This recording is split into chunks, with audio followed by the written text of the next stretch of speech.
sallallahu ala sayyidina Muhammadin khatamin nabiyyin wa alihi wa sahbihi ajma'in wa la haula wa la quwwata illa billahil aliyyil azim. Amma ba'd. Rabbis shrahli sadri wa yassir li amri wahlul 'uqdatam min lisani yafqahu qawli.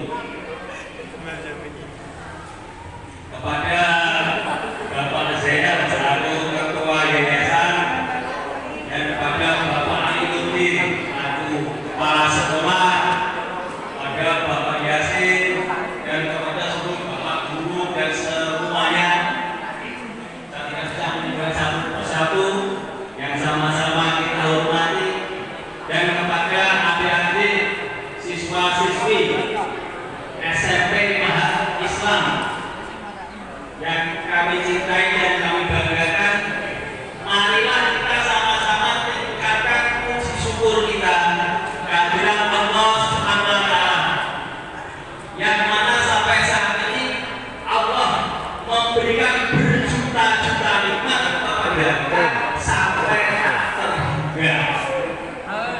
Betul ya? Nikmatnya tidak terhingga, saking banyaknya. Nikmat terbesar, anugerah terindah, yaitu nikmat iman dan Islam. Termasuk nikmat yang besar, kita bisa datang ke sini, sholat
tidak ada orang beriman akan dikiamatkan. Nah, kita sebagai orang beriman ini paling berjasa. Tegaknya bumi karena masih ada orang beriman. Allah menciptakan alam kubur ini juga untuk perkara iman. Orang beriman mendapatkan nikmat kubur, orang tidak beriman mendapatkan siksa kubur. Allah menciptakan surga dan neraka juga untuk perkara iman. Orang beriman ditempatkan di surga, orang tidak beriman ditempatkan di neraka. Bersyukurlah kita sebagai orang beriman. Kenapa? Karena kita hidup di dunia nunggu panggilan ke surga. Orang tidak beriman hidup di dunia nunggu panggilan ke neraka. Nah, maka dari itu orang tua kita yang telah mengenalkan agama Islam kepada kita, telah mengenalkan Allah, telah mengenalkan baginda Rasulullah, telah mengenalkan kitab suci Al-Quran, telah menyekolahkan kita di umat Islam, maka kita harus wajib bakti sama orang tua. Tidak kebayang manakala kita ini tidak beragama Islam. Betul apa betul? Lah gitu kok sama orang tua masih berani, kan ibaratnya ininya gak dipakai mikir. Betul apa betul? Oh, kita ini ibaratnya sama orang tua kita dituntut, diajak masuk surga. Bapak malah berani sama orang tua. Maka harus ada bedanya. Harus apa? Ada bedanya. Anak yang sekolah di umat Islam dengan yang tidak.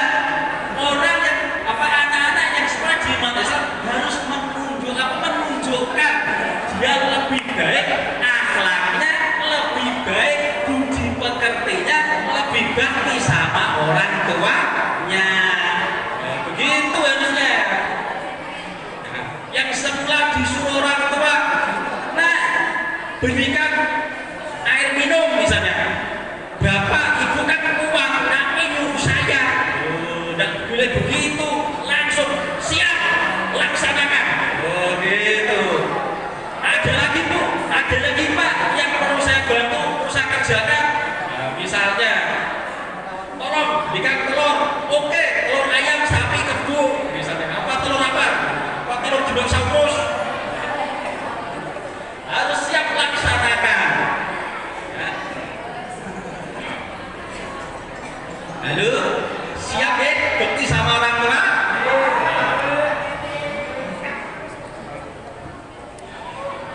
Godong salam, godong toman.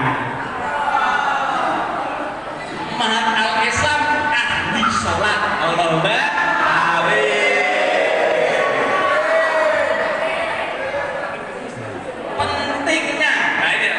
Pentingnya perkara iman ini, Allah mengutus 124.000 nabi dan rasul.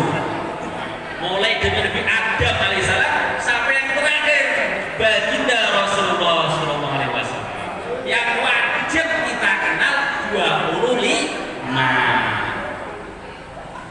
Walaupun seluruh nabi ini punya mukjizat beda-beda. Ada nabi yang punya mukjizat pandai membuat baju besi. Seperti Nabi siapa? Nabi membuat baju besi. Nabi siapa? Ya, betul ya. Nabi Daud alaihissalam. Walaupun Nabi Daud ini pinter pandai membuat baju besi, bukan berarti umatnya harus pandai membuat baju besi. Tidak harus. Ada nabi yang pandai membuat kapal. Nabi siapa? Ya betul, Nabi Nuh alaihissalam. Nabi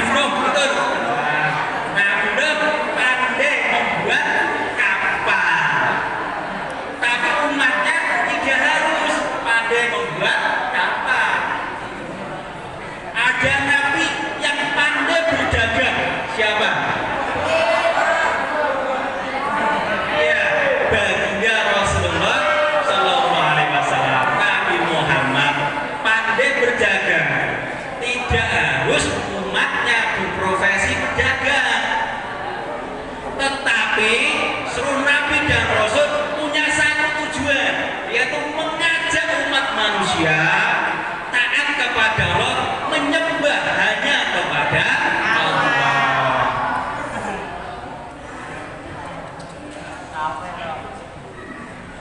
Dan sudah menjadi ketetapan Allah, sudah menjadi keputusan Allah. Siapa saja orangnya, baik raja-raja, rakyat jelata, berpendidikan atau tidak, manakala dia ini mentaati Allah dan Rasulnya, beriman kepada Allah dan Rasulnya, maka dia ini contoh orang yang sukses dunia akhirat. Semoga kita semua termasuk di dalamnya. Amin Allahumma amin. Contohnya siapa? Para sahabat Nabi. Sayyidina Bilal, seorang budak, beriman kepada Allah dan Rasulnya, maka dia contoh orang sukses dunia dan akhirat. Ada lagi tokoh masyarakat kaya raya, contohnya Sayyidina Utsman bin Affan, termasuk menantu Rasulullah. Ini juga contoh orang sukses dunia dan akhirat. Jadi sukses ini perlu kita pahami. Sukses ini ketika kita bisa mentaati Allah, baik kondisi kaya, kondisi miskin, jadi pejabat, jadi rakyat, manakala kita bisa mentaati Allah, itulah namanya sukses.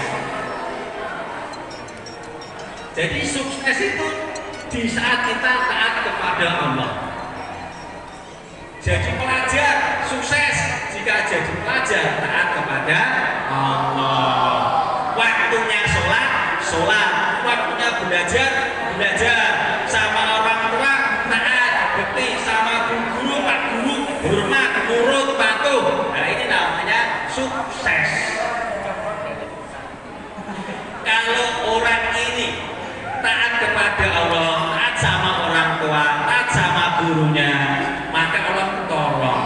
Karena apa? Ini perintah Allah. Perlu dipahami, setiap perintah Allah pasti ada pertolongan Allah, ada kasih sayang Allah. Begitu sebaliknya, siapa saja orangnya, baik raja-raja maupun rakyat jelata, manakala menentang Allah dan Rasulnya, tidak beriman kepada Allah dan Rasulnya, maka dia contoh orang gagal total, celaka dunia akhirat. Contohnya siapa? Fir'aun, laknatullah alaih. Sudah kenal Fir'aun? Nah kalau pengen tengok nanti di neraka dia lapis berapa gitu ya, di neraka nomor berapa. Nah, dia Fir'aun, Namrud,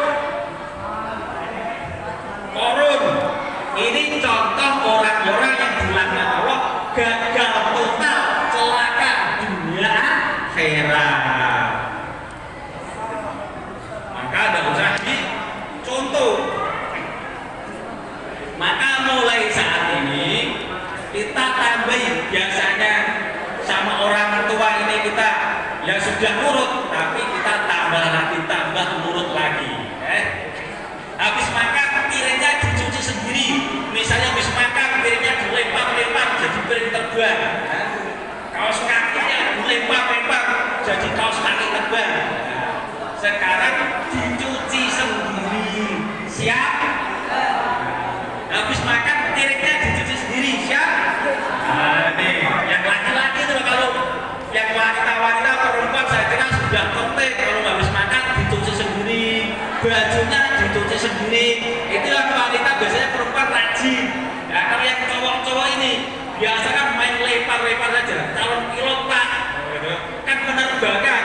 Nah, kalau nanti pilot menerbang pesawat, saya latihan menerbangkan piring, menerbangkan baju, menerbangkan buku.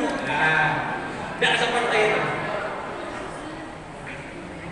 Hadirin yang dirahmati Allah Subhanahu wa taala. Gondong salam, gondong umat,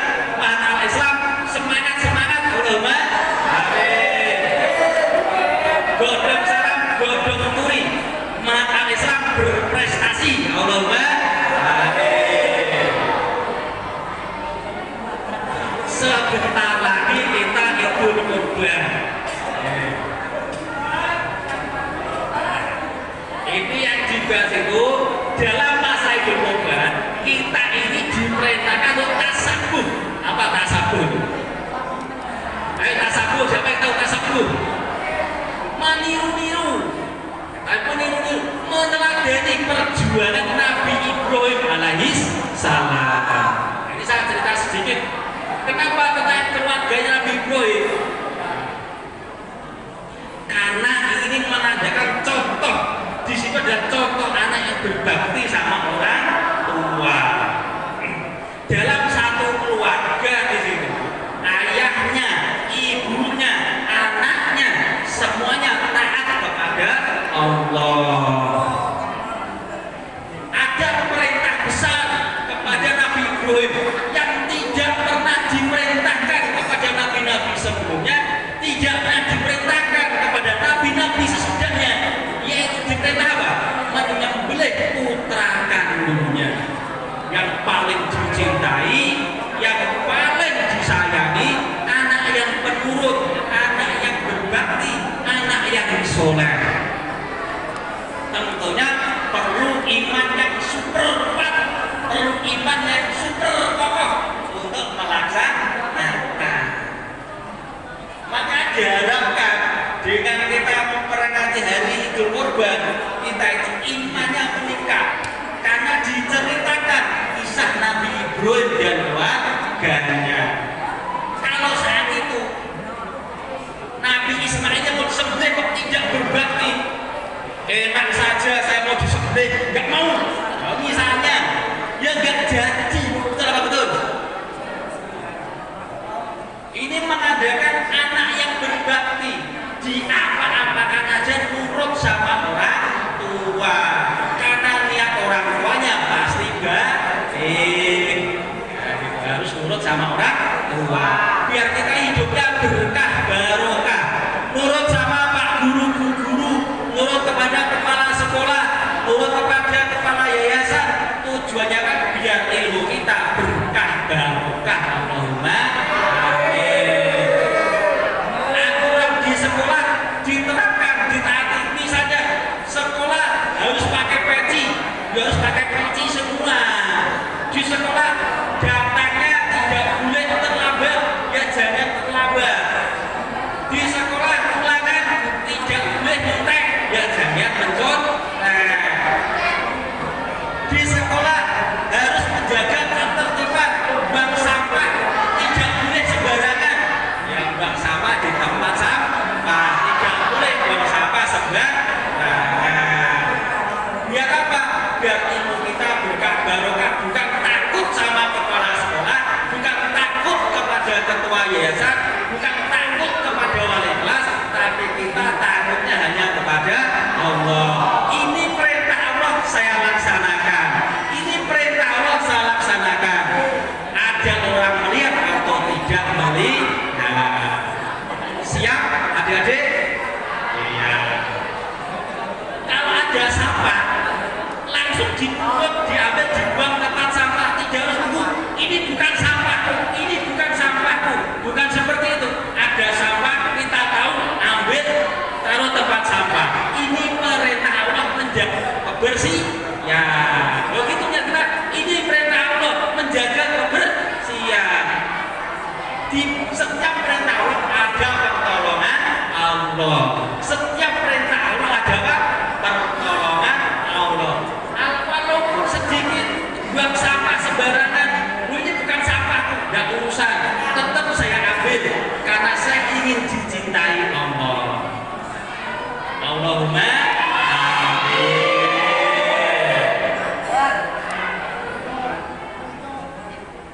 Hadirin yang dirahmati Allah Subhanahu wa taala. Pantun mulai nih. Sebarang geng. Lah kalau tak mikir dia tapi. Godhong surung, godhong cambah. Sedaya ingkang rawuh mugi-mugi saged istiqomah. Allahumma. Godhong surung kembang kul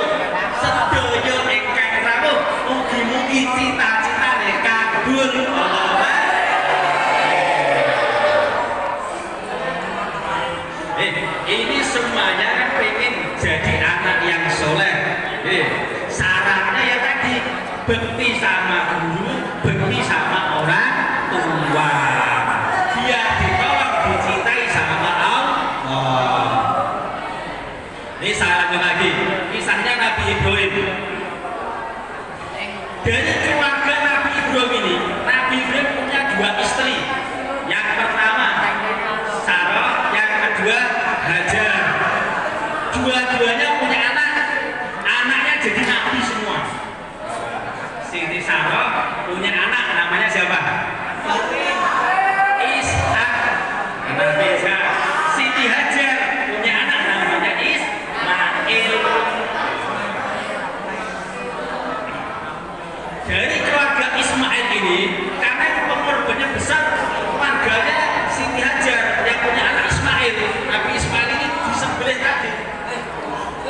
Begitu Nabi Ibrahim ikhlas, ridho menyembelih putranya, bukti imannya super kuat.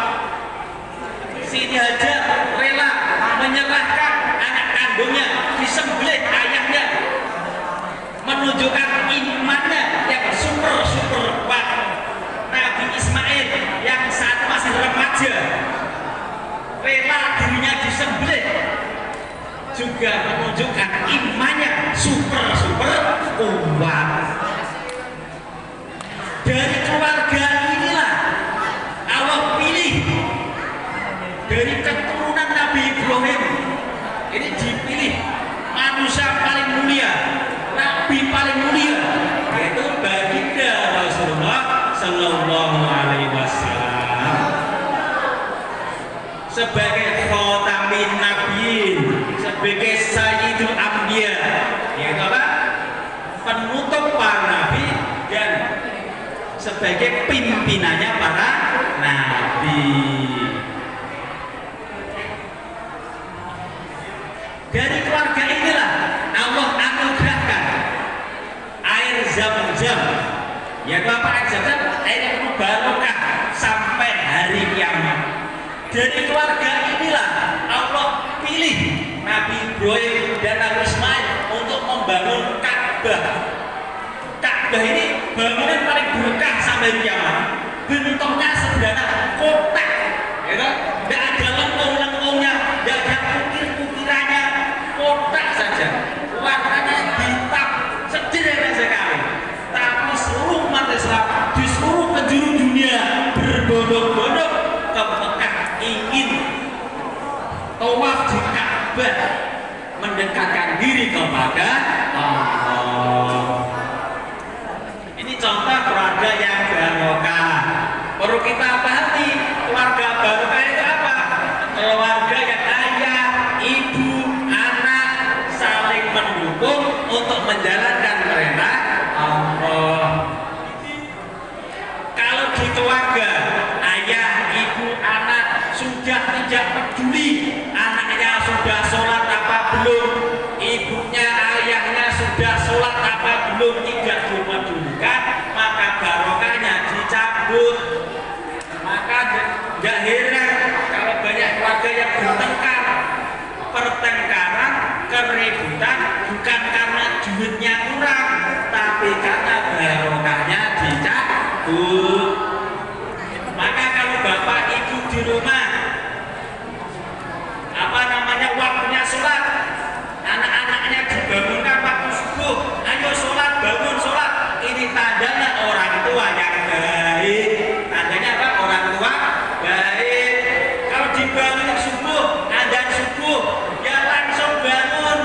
Ini tandanya bapak ibunya di rumah orang sholat baik. Jadi anak laki-laki sholatnya berjamaah di masjid. Ya, jadi kalau di rumah itu jangan sholatnya di rumah, tapi sholatnya di masjid. Ketemu orang di masyarakat, kalau ketemu orang disapa dengan senyum. Misalnya ketemu tetangganya, yang baik, monggo Pak, monggo Bu, begitu. Jangan sholat saja. Mahal Islam harus baik, ngomongnya baik. Mahal Islam top, ngomongnya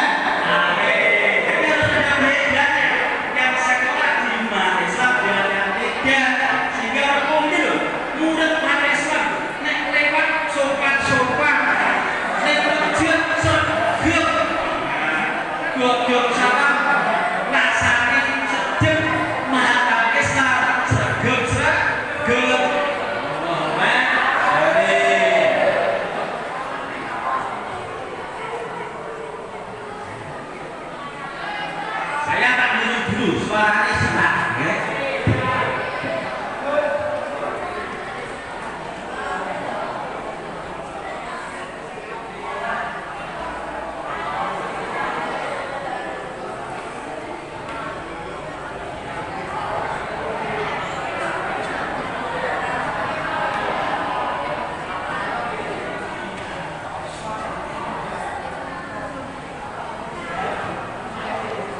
Hadirin yang dirahmati Allah Subhanahu wa taala. Jadi iman ini penting. Iman apa? Penting. Jangan sampai kita pindah-pindah agama maksudnya. Jangan sampai kalau di negara Indonesia kan boleh-boleh saja. Oh, dia dikorban ikut agama Islam. Besok Imlek ikut agama Konghucu karena banyak amponya. Nanti waktu Natal pindah Kristen soalnya banyak jajannya misalnya. Waktunya nyepi pindah. Oma siap dari raya setahun 6 kali ikut terus pindah-pindah agama. Jangan seperti itu. Iman harus tetap beriman. Islam tetap Islam sampai akhir hayat kita. Amin Allahumma amin. Imannya terus diusahakan. Imannya terus diusahakan. Jangan sampai nikmat iman dicabut. Jangan sampai apa? Nikmat imannya dicabut. Orang yang pindah agama itu tandanya nikmat imannya dicabut oleh Allah. Seperti nikmat kesehatan. Kalau nikmat kesehatannya dicabut oleh Allah akhirnya tidak sehat. Maka nikmat iman, kalau nikmat iman dicabut sehingga tidak beriman. Maka iman harus diusahakan. Bagaimana caranya mempertahankan iman, meningkatkan iman? Yaitu dengan cara dakwah. Dengan cara apa? Dakwah. Mahal al-Islam, godong salam, godong beliwah. Mahal al-Islam, ahli dakwah. Allahumma amin. Dakwah pada diri sendiri. Misalnya dakwah pada sendiri. Ya, dilihat Allah ataupun tidak, ada orang ataupun tidak ada orang, maaf, ada orang maupun tidak ada orang, tetap taat kepada Allah. Misalnya waktunya sholat, tetap sholat, tidak harus dioyak-oyak, tidak harus dioyak-oyak. Nah terus, nah kalau minum pakai tangan kanan, minum pakai tangan kanan. Ini jawab pada diri sendiri. Oh, saya mau minum, masa mau makan pakai tangan kanan. Tangan kiri nggak usah makan, kanan kiri ini kiri untuk pegang saja. Kalau masuk mulut pindah tangan kanan. Nah, makan sambil duduk. Pakai tangan kanan berdua. Ini dakwah pada diri sendiri. Terus dakwah sama temennya. Kalau sholat temennya diajak. Ya, kalau sholat temennya diajak. Saling diingatkan. Kalau temennya makan pakai tangan kiri diingatkan. Yang baik diingatkannya. Makan sambil jalan-jalan diingatkan. Ini tidak sunnah. Yang diingatkan juga harus berterima kasih karena diingatkan yang baik. Terus apa lagi? Nah nanti kalau diajak Pak Zainal misalnya, diajak Pak Zainal itikaf 1 hari atau pas liburan mungkin 3 hari untuk yang cowok-cowok misalnya. Ya izin sama orang tuanya belajar agama. Insya Allah dengan ikut 1 hari 1 malam atau itikaf 3 hari 3 malam, nanti iman kita meningkat, kita diajari adab-adab tata cara yang baik, sopan santun yang baik, sehingga di rumah nanti berubah menjadi anak yang tambah soleh. Allahumma amin. Ini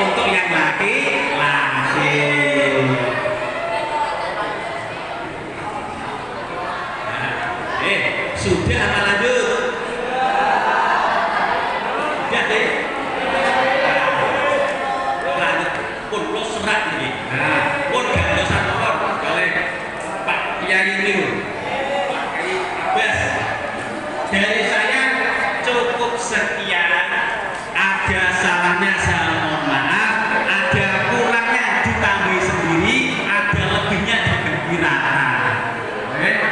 Becik ketitik Allah ketara, senajan sekedhik mugi-mugi Gusti Allah ridho malumah. Kita tutup dari para majelis subhanallah bihamdi subhanakallahumma wa bihamdika asyhadu an la ilaha illa anta astaghfiruka wa atubu ilaik. Wassalam.